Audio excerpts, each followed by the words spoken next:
사무엘상 16장 6절로 13절입니다. 구역 434페이지 사무엘상 16장 6절로 13절의 말씀 봉독합니다. 사무엘상 16장 6절에서 13절의 말씀입니다. 그들이 오매 사무엘이 엘리압을 보고 마음에 이르기를 여호와의 기름 부으실 자가 과연 그 앞에 있도다 하였더니 여호와께서 사무엘에게 이르시되 그 용모와 신장을 보지 말라. 내가 이미 그를 버렸노라. 나의 보는 것은 사람과 같지 아니하니 사람은 외모를 보거니와 나 여호와는 중심을 보느니라. 이새가 아비나답을 불러 사무엘의 앞을 지나게 하매 사무엘이 가로되 이도 여호와께서 택하지 아니하셨느니라. 이새가 산마로 지나가게 하매 사무엘이 가로되 이도 여호와께서 택하지 아니하셨느니라. 이새가 그 아들 7으로 다 사무엘 앞을 지나게 하나 사무엘이 이새에게 이르되 여호와께서 이들을 택하지 아니하셨느니라 하고 또 이새에게 이르되 내 아들들이 다 여기 있느냐. 이새가 가로되 아직 말째가 남았는데 그가 양을 지키나이다. 사무엘이 이새에게 이르되 보내어 그를 데려오라. 그가 여기 오기까지는 우리가 식사 자리에 앉지 아니하겠노라. 이에 보내어 그를 데려오매 그의 빛이 붉고 눈이 빼어나고 얼굴이 아름답더라. 여호와께서 가라사대 이가 그니 일어나 기름을 부어라. 사무엘이 기름 뿔을 취하여 그 형제 중에서 그에게 부었더니 이날 이후로 다윗이 여호와의 신에게 크게 감동되니라. 사무엘이 떠나서 라마로 가니라. 아멘. 오늘 말씀의 제목을 중심이 아름다운 사람이라고 이렇게 정해보았습니다. 성경에 나오는 많은 위대한 인물들이 있습니다마는 그 중에서도 하나님의 마음에 합한 사람이라는 이 별명을 받은 사람은 다윗 한 사람밖에 없습니다. 그는 어릴 적 시골에서 아비의 양을 치는 목동으로 그 어느 누구의 주목도 받지 못하였던 무명의 산골 소년이었지만은 하나님은 사무엘을 보내어 기름을 부어 선민 이스라엘의 왕으로 세우셨던 것입니다. 다윗의 어떤 점이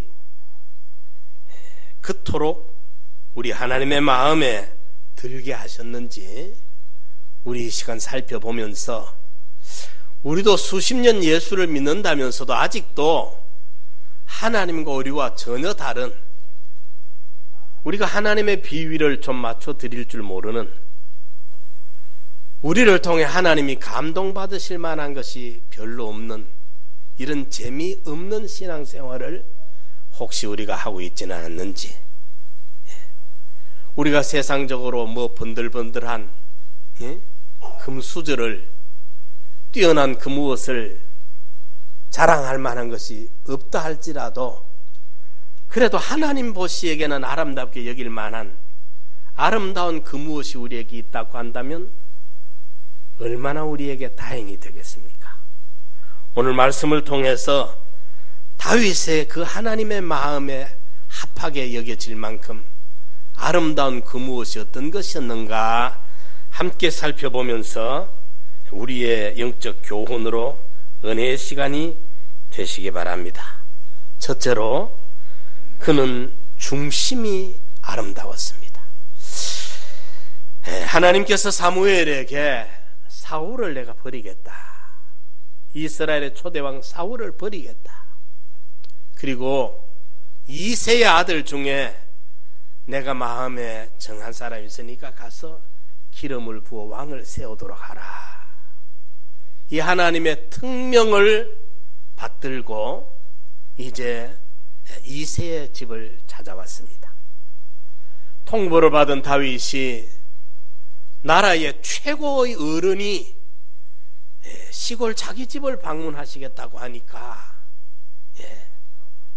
있는 정성 없는 정성을 다 기울여 만반의 준비를 하고 국부가 오시기를 기다리고 있습니다. 사무엘이 이새의 집에 도착을 했는데 아들 7을 대기시키고 이새가 사무엘 앞에 이렇게 서 있는데 그 아들 중에 엘리압이라는 이새의 맏아들을 보는 순간에 사무엘은 탄복을 했습니다. 와, 과연 하나님께서는 이스라엘의 장래를 위해서 이렇게 외모가 준수한 탁월한 인물을 준비해 놓고 계셨구나. 탄복을 하면서 덥석 기름을 부으려는 그 순간에 하나님의 책망의 음성이 들려옵니다. 내가 보는 것은 사람들은 사람의 외모를 보거니와 나 여호와는 중심을 보느니라. 이 말은 지금 엘리압의 외모에 혹해서 기름을 부으려고 했던 사무엘에게는 너무나도 엄청난 충격이고 책망으로 들립니다. 깜짝 놀란 사무엘이 멈추어 섰을 때 다윗 이제 이새가 둘째 아들을 그 앞에 내세우는데 이도 여호와께서 택하지 않으셨다. 통과시키라. 그 다음에 세 번째 이도 여호와께서 택하지 않으셨다. 네 번째, 다섯, 여섯, 일곱 다 통과시키라. 그리고 나서 아들 7을 그냥 통과시킨 이 사무엘이 이새에게 네 아들 이가 다냐? 그때 이제 이새가 있긴 하나 있습니다. 그 좀 말째입니다. 찌끄러기인데 저 산골짜기에 지금 양 지금 치고 오늘 당번으로 산에 양 지키고 있습니다. 그 말째입니다. 별로 대수롭지 않게 이렇게 대답을 하는데 그때 사무엘이 그를 빨리 데려오라. 그가 오기 전에 내가 식사 자리에 앉지 않겠다. 황급하게 산골짜기에 사람을 보내서 그 말째 다윗을 이제 데려와 가지고 사무엘 앞에 세웁니다. 그때 하나님이 사무엘에게 이가 그니 일어나서 기름을 부어라. 사무엘이 일어나서 그 말째 어린 다윗에게 기름을 붓는 그 순간에 여호와의 신이 크게 감동을 시켰습니다. 오늘 본문에서 나의 보는 것은, 하나님이 보는 것은 사람의 외모가 아니다, 이목구비가 아니다, 신장이 아니다, 입은 옷이 아니다, 학벌이 아니다, 문벌이 아니다, 세상 신분이 아니다, 돈이 많고 적은 것이 아니다. 나는 사람의 중심을 본다. 나의 보는 것은 사람의 중심이다. 하나님이, 저는 이 말씀을 보면서 참 나 같은 사람한테는 참 위로의 말씀이요, 소망의 말씀이요, 고맙기 그지없는 말씀이에요. 세상에 잘난 사람들이 얼마나 많습니까? 문벌 좋고 학벌 좋고 가문 좋은 분들이 얼마나 많습니까? 그런 거 다 차출하고 뽑아내면 우리는 그만 희망이 없는 말재고 찌꺼러기일 텐데 우리에게도 소망이 있다는 것이 얼마나 감사한 일입니까? 중심을 보시는 이 하나님. 그런데 여기에 다윗은 하나님의 마음에 합한 것을 보면은 첫째가 그 중심이 아름다웠다는 것입니다. 그런데 우리가 이 중심이라는 말을 너무 편안하게 익숙하게 쉽게 사용은 하고 있습니다만은 실질적으로 우리가 이 말이 무슨 말인가를 알기는 쉽지가 않아요. 과연 다윗은 그 중심이 어땠을까? 세모제비든지 네모제비든지 동그라미든지 그러면 우리가 알기 쉽겠는데 사람의 마음 중심이라 하니까 그걸 우리가 어떻게 알 수 있느냐 이 말이죠. 우리말에 10길 물속은 알 수 있어도 한 길 사람 속은 모른다는 것이 그게 경험이거든요. 그 맞습니다. 사람 일에 지켜보면 몇십 년 같이 있었는데도 보면 또 속습니다. 사람 마음을 몰라. 그 사람은 안 그랬을 것 같은데 보니까 어떤 위기를 만나면, 결정적인 순간을 만나면 팩팩 돌아서버려. 믿을 게 못 되는 게 사람 마음이라. 이러기 때문에 사람 중심을 우리가 어떻게 알아야 되느냐. 분명한 것은 중심을 본다고 말씀하신 하나님이 다윗을 데려왔을 때 이가 그니 이 사람의 중심은 내가 보기에 합당하다. 기름을 부어라. 분명히 다윗은 중심이 하나님의 합격점을 받은 사람임에 틀림이 없단 말이죠. 그럼 우리가 다윗의 중심을 우리가 살펴봐야 이런 거구나. 나도 이렇게 해야 되겠다. 닮아갈 수 있겠죠. 그래서 제가 이걸 우리 성도님들에게 알려드려야 되겠는데 고민을 하다가 성경에 그 다윗의 중심이 나타난 사건들이 여러 군데 있어요. 몇 군데를 소개할 테니까 우리 성도님들이 자세히 들으시면서 그런 일을 만났을 때 나 같으면 어땠을 텐데 다윗은 이랬구나. 옷자락을 벤 사건이 있는데 다윗이 이제 산골짜기 양치기 소년을 있다가 이제 아버지 심부름으로 전쟁터에 나가 있는 형님들 위문으로 갔다가 그때 마침 블레셋과 이스라엘이 이제 마주대야 했는데 블레셋의 대장 골리앗이라는 그 유명한 대장이 나와서 얼음장을 놓고 있을 때 이스라엘은 사울 왕과 이스라엘 군대 어느 누구도 그들과 싸울 전이마저 상실하고 두려움에 떨고 있을 때입니다. 소년 다윗이 가서 보니까 가관이거든요.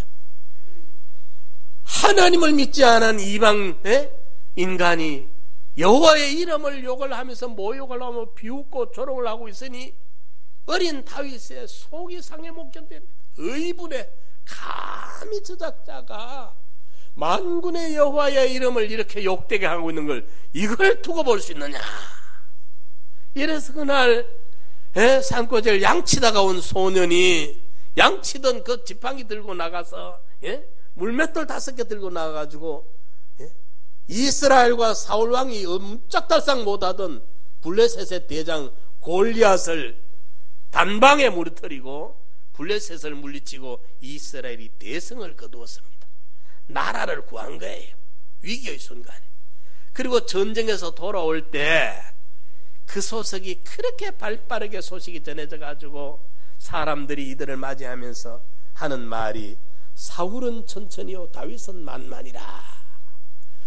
사울 왕에게는 천세를 돌리고 다윗에게는 만세라는 말을 돌리는 이런 식이 되어보니까 사울 왕의 마음에 병이 들어버렸습니다.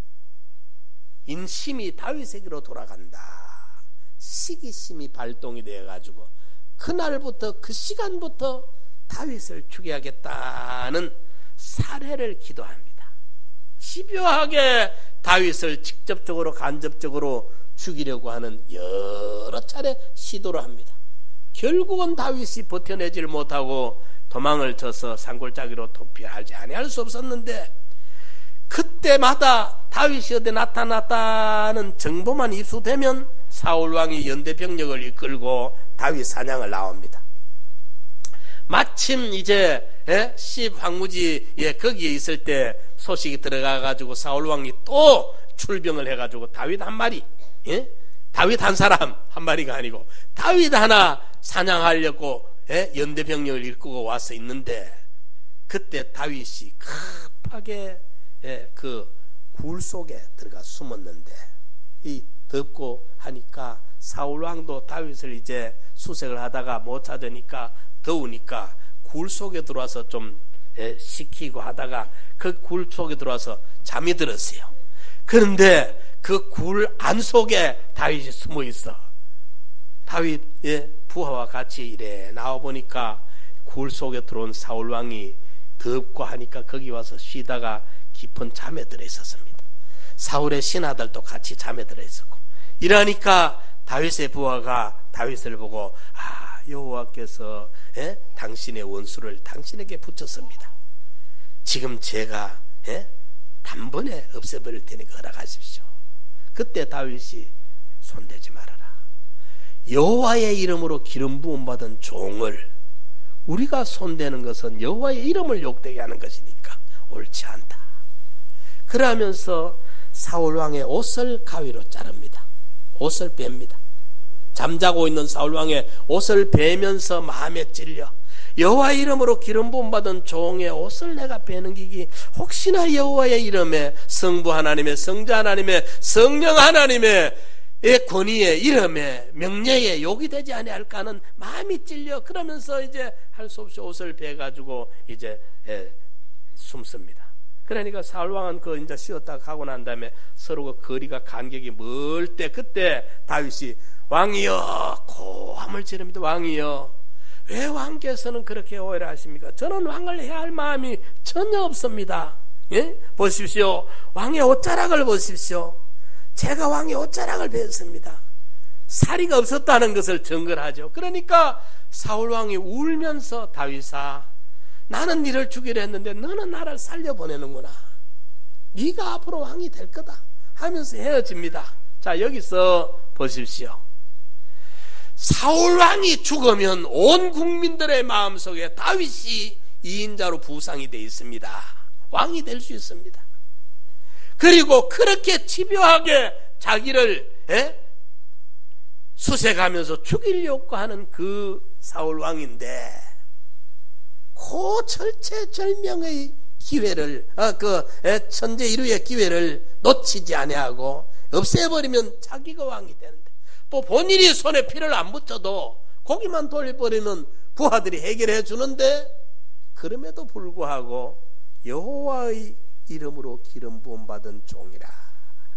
이것 때문에 자기 감정을 절제하면서 살려보내고 있는. 자, 여기서 여러분들 다윗의 중심을 한번 여러분 나름대로 생각을 가져보시기 바랍니다. 두 번째 사건을 소개할 텐데 창과 물병 이야기입니다. 그 다음에 또 그래 놓고도 서로 헤어지고 난 다음에 또 사울이 다윗이라고 출병을 했어요. 산인데 그런데 밤중에 이제 다윗이 그 아비새 부하를 데리고 진영에 내려가 보니까 다 군사들이 잠들고 사울왕도 잠들고 있는데 잠들있는 사울왕 장막에 들어가 보니까 거기에 사울왕의 창을 꼽아놓고 물병을 머리맡에 놓고 굴굴 잠들어 있습니다. 그래 그 아비새는 굉장히 유명한 무인입니다. 다윗을 보고 내가 두 번 찌르지 않겠습니다. 한 번 딱 찌르면 끝나는데 허락을 하십시오. 그때도 다윗 왕이 안 된다. 여호와의 기름 부음 받은 종을 우리가 해야만 안 된다. 창과 물병만 들고 가자. 이러면서 사울 왕을 죽이지 아니하고 죽일 수 있는 고함도 못 찔러 창을 목에 찔러버리면 이럴 낀데 손대지 마라. 창과 물병만 들고 가자. 그러면서 저 건너 산등령에 가서는 그 사울 왕의 시위대장을 부릅니다. 아브네라, 이놈 너 어째서 시위대장이면서 왕의 신변을 그렇게 허술하게 보호하느냐? 백성 중 한 사람이 왕의 목숨을 해야 할 수 있었지 않느냐? 봐라, 여기에 창과 물병을 여기 들고 있다. 왕이여 사람을 보내서 이 창과 물병을 가져가십시오. 이 말은 잠자고 있을 때 창과 물병을 가져가도 모르고 잤던 자기들을 알거든. 우리는 왕을 해야 할 의도가 없습니다. 이러면서 보내줍니다. 여러분들 보십시오. 자기는 고개만 돌려보내면 아비새가 다 처리해 줍니다. 처리하면 자기가 왕이 될 수 있습니다. 그렇게 모질받게 자기를 찾아다니면서 죽이려고 하는 그 사울 왕을 이렇게 끝까지 선대하고 있는 다윗의 그 중심을 한번 들여다보십시오. 또 이런 사건이 있습니다. 벌거벗고 춤을 췄던 사건인데 왕이 되고 난 다음이다. 왕이 되고 난 다음에 다윗은 늘 하나님 앞에 죄송한 거예요. 나는 이런 궁중에 있는데 하나님의 언약궤는 아직까지 제 집을 못 찾고 있으니까 황송한 거예요. 그러다가 오베데돔의 집에 있는 이제 법궤를 예루살렘으로 옮기면서 법궤가 옮겨지니까 너무 좋아가지고 왕이 쫓아나가서 그만 옷도 잘 갖춰 입지 못한 벌거벗은 채로 춤을 덩실덩실 추고 있으니까 사람들이 보니까 좀 왕의 채통이 안 서고 왕의 염치가 없는 행동을 했어요. 이러니까 그 다윗 왕의 아내 사울의 딸이었던 미갈이라는 여자가 다윗이 들어온 걸 보고 아주 그날 좀 비난을 했습니다. 왕이 백성들 앞에 계집종 앞에 염치 없는 꼴을 보입디다. 그게 뭡니까? 하면서 비난을 해요. 그때 다윗 왕이 나는 이거보다 오늘보다 더 낮아져도 좋다. 나는 이거보다 더 천해져도 좋다. 하나님을 모시는 이 일이 이거보다 더 기쁠 수 있느냐? 사무엘하 6장에 보면 그걸 기록하고 있습니다. 다윗은요, 왕이 되어서도 하나님 앞에는 왕이 아닙니다. 어린 아이입니다. 그냥 사람들의 예의나 채통이나 염치 이런 거 다 생각하지 않습니다. 요렇게 하나님 앞에 어린아이처럼 언제든 왕이 되고 난 다음에도 내가 지임인데 황제인데 이게 아닙니다. 요런 중심이 우리 하나님 보시기에 그렇게 마음에 흡족하셨던 거예요. 그 다음에 사무엘하 12장에 가면 또 극적인 사건이 하나 있는데 왕이 되고 난 다음에 다윗이 범죄를 합니다. 그 우리아의 아내를 범하죠. 그걸 또 숨기일 없고 더 큰 죄를 짓습니다. 우리아를 이방인들에게 보내가지고 화살바지로 죽이게 만드는 정말 악한, 이거 도덕적으로 윤리적으로 보면 사울 왕보다 다윗이 훨씬 악한 사람입니다. 이랬는데 그 범죄를 한 후에 하나님이 나단 선지자를 보내가지고 다윗에게 죄를 지적합니다. 나단 선지자가 와서 다윗 왕 앞에 왕이여 세상에 이런 악한 일이 있습니다. 무슨 일인데 그러냐?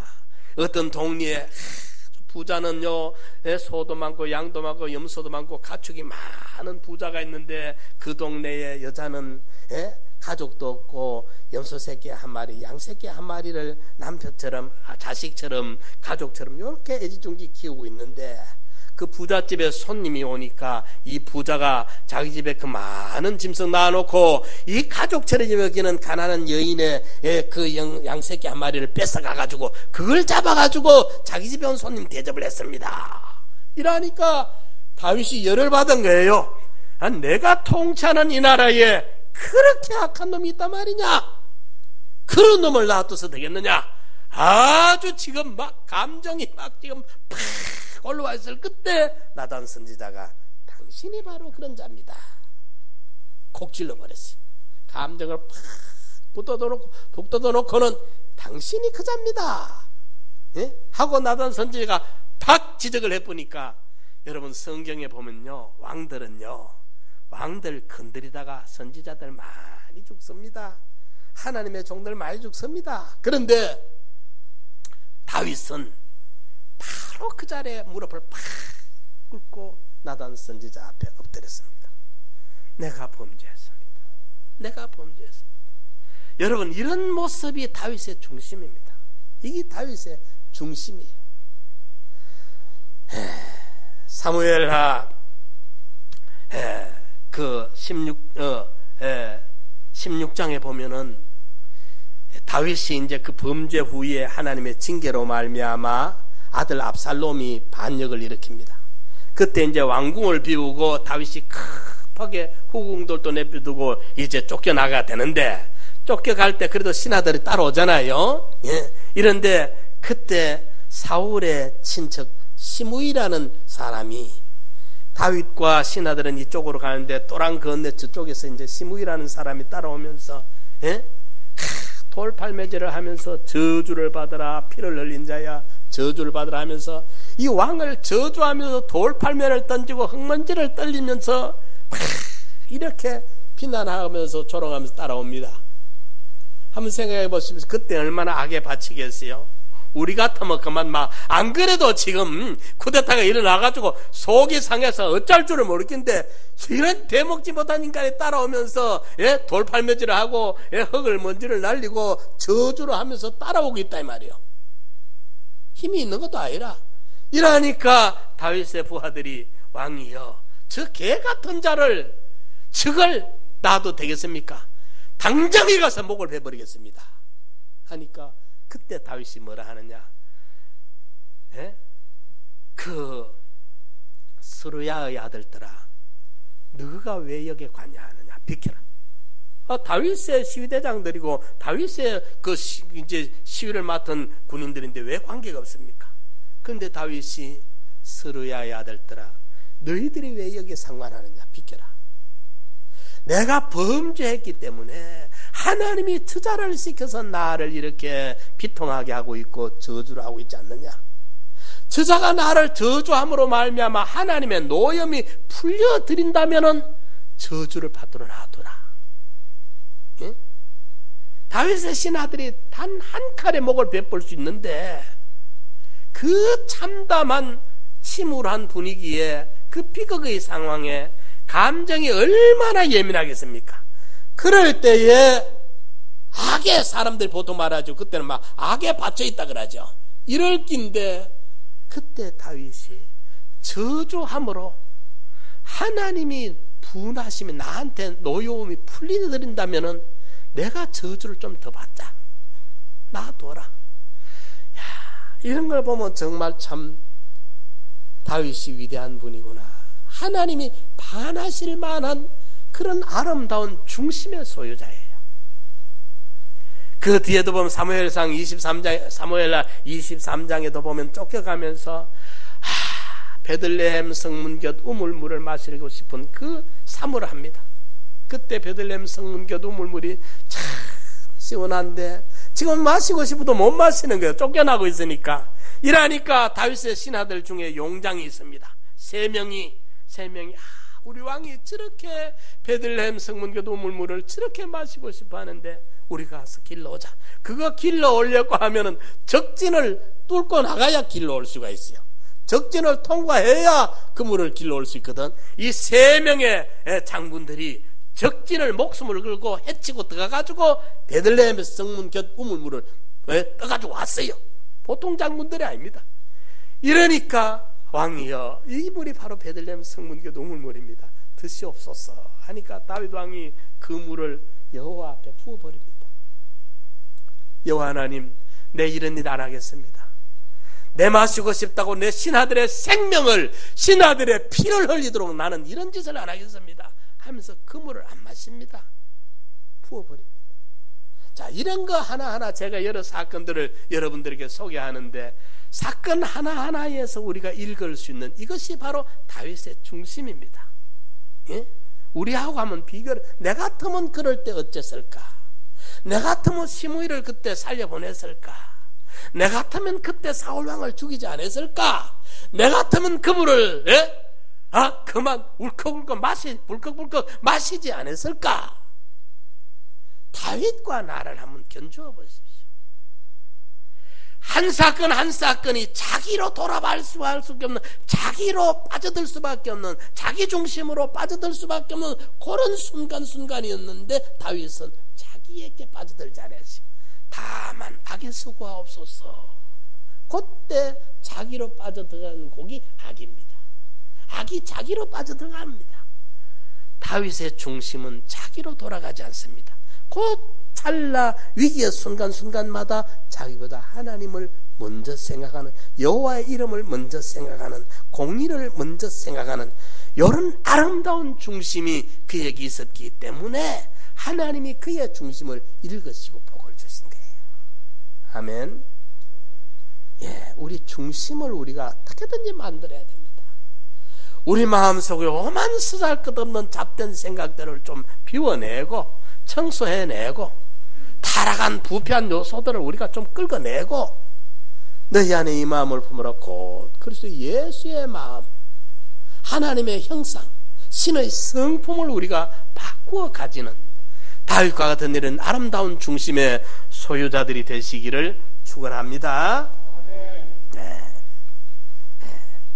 그는 양치기 소년 시절에나 골리앗을 쓰러뜨리고 이스라엘의 영웅이 된 이후에나 그가 왕이 되어 최고의 권력자가 되었을 때에도 그의 하나님을 향한 마음은 항상 어린아이같이 순진무구하였으며 하나님을 사랑하는 그 열심이 그 누구와도 비교할 수 없을 정도로 특별하였던 것을 알 수 있습니다. 오늘 또 하나님은 김과 이가가 문제 아닙니다. 남자 여자를 찾는 게 아닙니다. 학부를 많이 배우고 못 배운, 잘 살고 못 사는 사람을 찾는 게 아닙니다. 오늘 또 하나님은 애타게 다윗과 같은 이런 아름다운 중심의 소유자가 없는가 애타게 찾고 계시는 줄 믿으시기 바랍니다. 두 번째로 그 사람은 최선을 다했습니다. 사무엘상 17장에 보면은 주의 종이 사자와 곰도 쳤습니다. 사울왕 앞에 나를 내보내주면 내가 골리앗을 무너뜨리겠다 하니까 사울왕이 너 정성은 가득하지만 어린 것이 나가서 죽는 걸 내가 또 어찌 보노 만류를 할 때 다윗이 왕이여 제가요 우리 아버지 시킨 거 양 지킬 때요 곰도 오고 사자도 와도요 제가 끝까지 가서 곰의 수염을 잡고 사자와 수염을 잡고 뒹굴어 가지고 내가 사자가 물고 간 곰이 물고 간 영새끼를 염소새끼를 내가 기어코 찾아왔습니다. 내가 가니까 하나님 나와 함께 합디다. 최선을 다했다는 것을 보여주겠습니다. 제가 지난번에 말씀드렸습니까? 카터가 해군 중위 시절에 미국 카터 대통령이 해군 중위 시절에 배를 타고 있을 때 함장 리커버가 그 해군 사관학교 때 성적이 어떠냐 물으니까 카터가 그때 우등생이었습니다 하니까 칭찬을 들을 줄 알았는데 그 함장이 그대는 왜 최선을 다하지 않았는가 한마디 나무랬어요. 최선을 다했으면 우등생이 아니라 1등을 했을 낀데 왜 최선을 다했는가 하는 말이 자극이 됐어. 그게 카터의 마음에 꽉 찔린 거예요. 그날 이후로 카터는 최선을 다하자 이래가지고 그 결과가 미국 합중국 대통령이 된 거예요. 대통령이 되고 난 다음에 그분은 아버지와 어머니 자기 부모 다음으로는 그 리커버 함장이 자기 인생에 가장 큰 영향을 끼친 분이다. 최선을 다하지 않았느냐는 그 한마디 그것이 카터 대통령의 일생에 자극이 돼가지고 있는 힘을 다해 노력한 결과가 그런 위대한 인물이 만들어졌더라는 것입니다. 서기관이 예수님에게 다가오셔서 제일 큰 계명이 무엇입니까? 마가복음 12장 28절에 물으니까 예수님께서 마음을 다하고 힘을 다하고 뜻을 다하고 목숨을 다하여 주 너의 하나님을 사랑하라. 이것이 제일 큰 계명이다. 최선을 다해라 그 말입니다.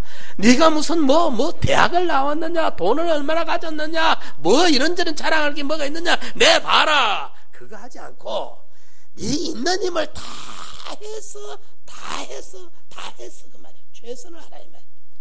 최선. 아시아 7교회 중에 빌라델비아 교회가 제일 약한 교회입니다. 시골 교회입니다. 연보도 적게 나옵니다. 멤버도 적습니다. 연약한 교회입니다. 그러면서도 칭찬만 받고 야단을 안 맞았어요. 책망을 안 받았어요. 그리고 제일 큰 축복을 받았습니다. 뭐 가지고? 연약한 힘을 기울여 가지고 적은 능력을 가지고 내 말을 지키며 내 이름을 배반하지 않았기 때문에 내가 네게 열린 문을 준다. 연약해도 괜찮습니다.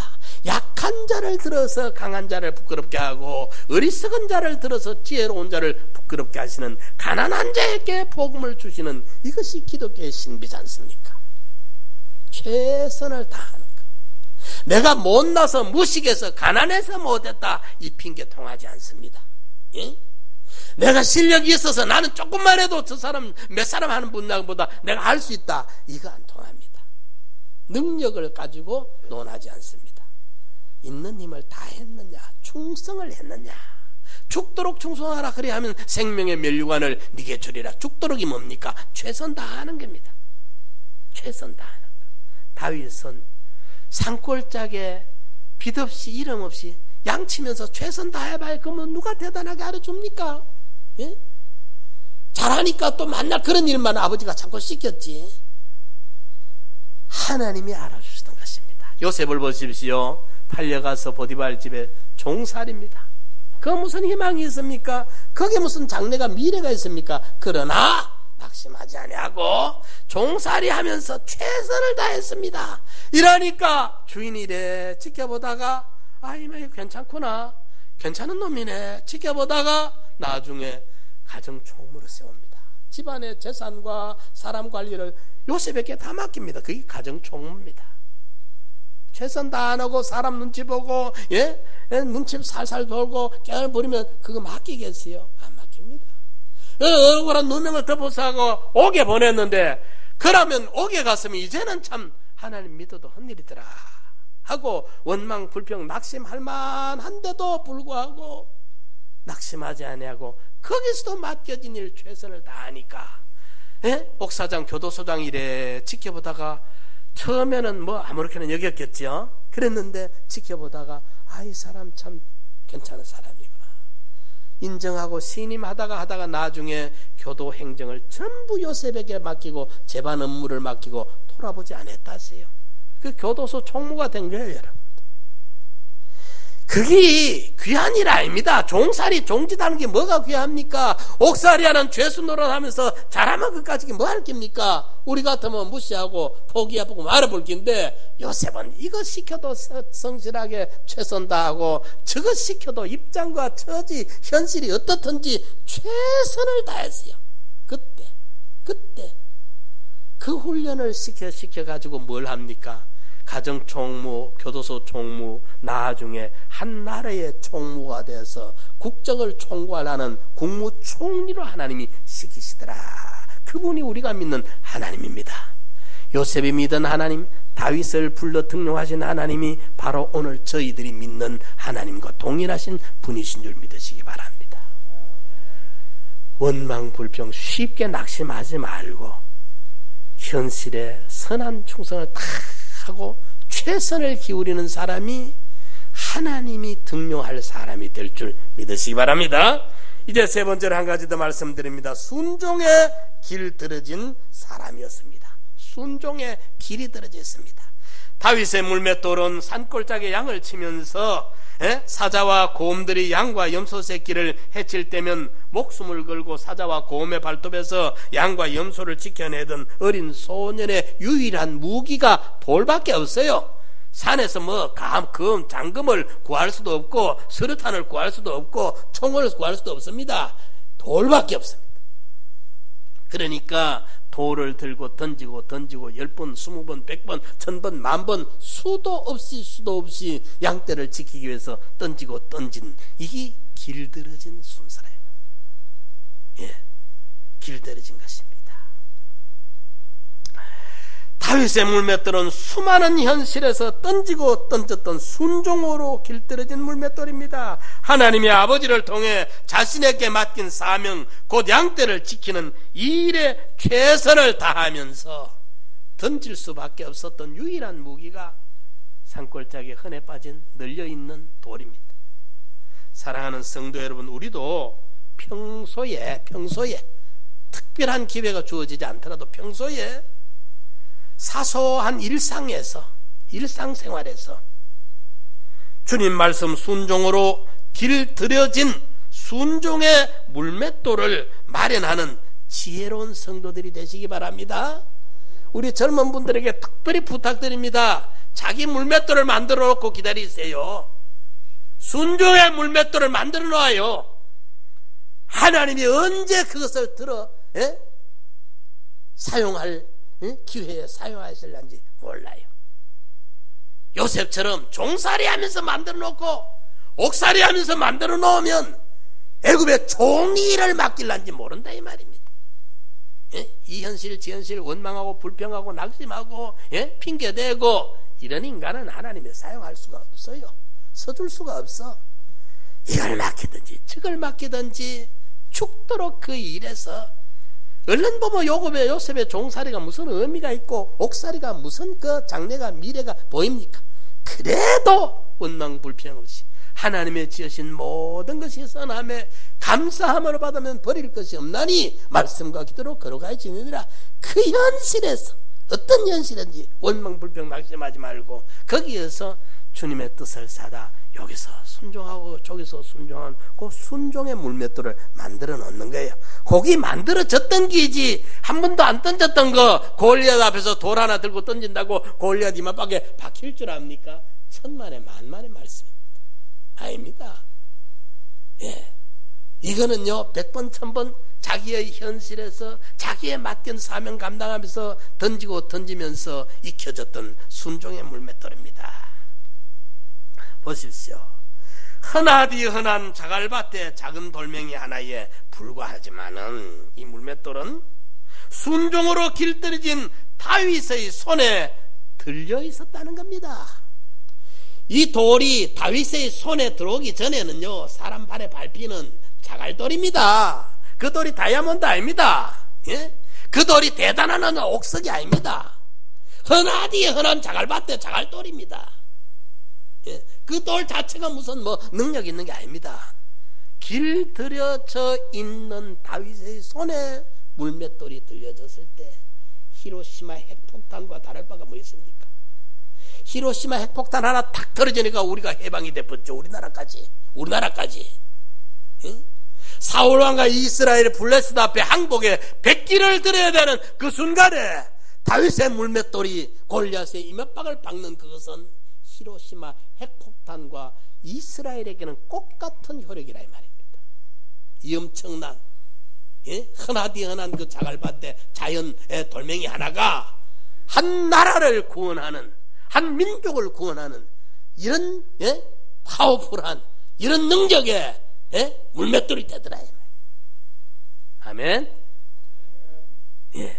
그런데 그 흔하디 흔한 자갈돌이 훈련된 길들여진 다윗의 손에 얹혀졌을 때 이 위력을 발휘하듯이 부모도 형제도 인정해 주지 않은 어느 누구도 그 이름조차 모를 무명의 산골짜기 양치기 소년이었는데 전능자 대주제 주권자 하나님의 오른 장중에 붙들리니까 다윗의 손에 물맷돌처럼 하나님의 장중에 붙들린 다윗이 한 나라의 왕중왕이 되는 이 위력의 역사가 일어나더라 그 말입니다. 생각해 보십시오. 쓰잘데없는 사람 발에 밟히고 칠 물맷돌이 다윗의 손아귀에 들어갈 때 이 위력을 발휘하고 아무도 알아주지 않은 말제 시골뜨기 소년이 하나님의 장중에 들어가니까 물맷돌과 같은 위력을 발휘하는 거예요. 아멘. 어디서 이게 가능하냐? 평소에 순종으로 길들여져야 돼요. 우리 신앙은 길들여져 가는 겁니다. 예수 믿는 것은 바로 길들여져 가는 겁니다. 내 원대로 마옵시고 아버지의 뜻대로 길들여져 가는 것이 신앙입니다. 예수 수십 년 믿어도 결정적인 순간에 자기로 돌아가 버린 사람이 수두룩뻑뻑합니다. 장로 못 믿습니다. 목사도 못 믿습니다. 이름 없는 무명에 직분도 없어서도 주의 뜻에 순종하는 그 길들여진 곡이 있느냐 없느냐 이게 결정을 짓더라 이 말이에요. 결정을 지어. 우리가 신분이 이름이 화창하고 유명하면 뭐 할 겁니까? 하나님 앞에 서는 날 뭐 가지고 금방을 들깁니까? 하나님 앞에 하나님 내가 세상에서 상남교회 장로였습니다. 목사였습니다. 이것 가지고 금방 들깁니까? 그때 통합깁니까? 그게 하나님 앞에 안 통합니다. 순종했던 거 작은 순종 하나 맡긴 일 소중히 여기고 그 지경의 목자들이 밤에 밖에서 자기 양떼를 지키던 그 사람들에게 인류의 구주가 오셨다는 메시아의 빅뉴스가 그들에게 제일 먼저 전해진다 이 말입니다. 순종이 길들어야 되는데 천만에 순종 못해. 절대로 못해. 안 해. 자기가 살아가지고 이게 안 됩니다. 악에서 구하옵소서. 나에게 빠지지 않도록. 자기가 제일 두렵습니다. 제일 위험합니다. 자기를 부인하고 자기 생각, 자기 뜻, 자기 주장 부인하고 주님의 뜻에 한 번 하고 두 번 하고 순종하는 순종이 길들여져 가지고 하나님이 언제 나를 당신의 손에, 다윗 손에 물맷돌처럼, 하나님 손에 들려지는 시골 양치기 소년처럼 언제 나를 쓸란지 몰라. 준비된 사람에게는 반드시 하나님이 기회를 주시는 줄 믿으시기 바랍니다. 하나님의 오른장 중에 붙들리는 다윗처럼, 다윗 손에 얹혀진 물맷돌처럼 순종으로 길들여졌다가 하나님 앞에 쓰여짐을 받는 기적의 주인공들이 되시기를 간절히 부탁합니다. 우리 다 같이 한번 통성으로 기도드립시다. 주여, 내 마음을 정하게 하여 주시옵시고 새롭게 하여 주셔서 하나님이 보시기에 다윗처럼 나도 한번 내 중심이 깨끗하게 아름답게 꾸며지기 원합니다. 주여, 나를 만들어 주시옵소서. 간절히 기도합시다. 선하시고 자, 하늘에 계신 하나님 우리 아버지여, 내 중심이 오시옵소서. 나를 깨끗게 하옵소서. 새롭게 하시고 다윗처럼 의로운 중심으로, 아름다운 중심으로 깨끗이 말이다 주함에 부끄러울 수 없도록 인도하여